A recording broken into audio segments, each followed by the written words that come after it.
tell you a bit about myself. I'm Carolyn, I'm married to James, and I've got 4 lovely boys. I enjoy people. I love the fact that I've just met so many people, made so many friends, mostly around the irony of having children, taking them to school, meeting their parents. I love the community that our neighbours and our friends that I meet, even just through exercising and through taking my kids to Manly Music. I've made so many friends, so I've just loved that about this area. I go gym a couple of times, running. I love parkrun, miss that currently. And our boys, we love getting out in the area, going to the bush, going for bike rides. Yeah. Probably for most of my life, I think my mission has been to be everybody's best friend, if you like. And so I think I've always thought of myself as a pretty good people person, but in reflection, I've noticed that I'm basically very selfish.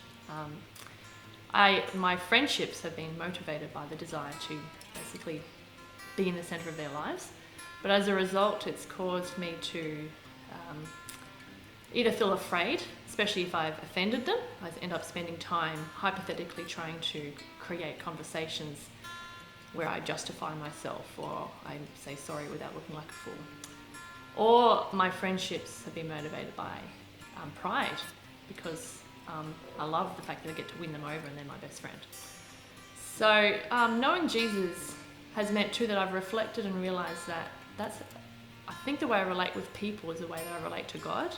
I've noticed that when I relate to God, it's the same, fear or pride. I'm trying to make him happy with me. I want him to think that I'm his best friend and he's happy that I'm on his team. So it created me though to think in my relationship with God, I was either afraid that maybe he doesn't approve of me because on my bad days, there's certainly many of those, I haven't kept him happy.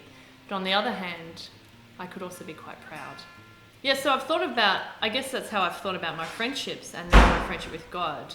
But thankfully, due to many faithful Christian friends of mine, they've helped me to look carefully at what God actually thinks, and especially by carefully looking at who he is by what's written in the Bible. I remember a talk that I heard from one of those lists in the Bible that has basically a whole list of the sins that the wretched person does who can't enter the kingdom of God. You know, things like the murderers and the thieves, the adulterers, idolaters, the greedy, and so on. And I often would just ignore these lists because I'm like, oh, well, I'm not in that. You know, that kind of is just for the bad people. But we were being taught that we were to look at the heart behind every one of those sins. And Jesus spoke about the heart all the time. He was concerned that where all of our behaviour comes from is motivated by our heart. And ultimately, each and every one of those behaviours comes from a desire to be independent from God. And that's when the humbling truth struck me. I realised that's what I'm doing. I'm trying to live independent of God. I'm trying to please myself, my friendships and my relationships, even with God, based around me being at the centre and not him. And so I'm in that list. I'm in that list of people who don't deserve to enter the kingdom of God. And then what do I do about that? That means God doesn't accept me. I'm not his friend. And I actually can't do anything about that unless he does something about my heart. So that's when I realised how important it was what Jesus did. God in person, Jesus, actually carried my heart, if you like. He took it to the cross. He took my selfishness and pride and fears and all my desires to be independent of God, and he died with it and he buried it and it was gone. And then when Jesus rose, he offers life in him. He's the only one approved by God and deserves a friendship with God forever, but he offered that heart of his. So when he rose again, he offers life in him that is forever friends with God. And that's made the biggest difference in my life. So now I can live very thankful and humble because of that.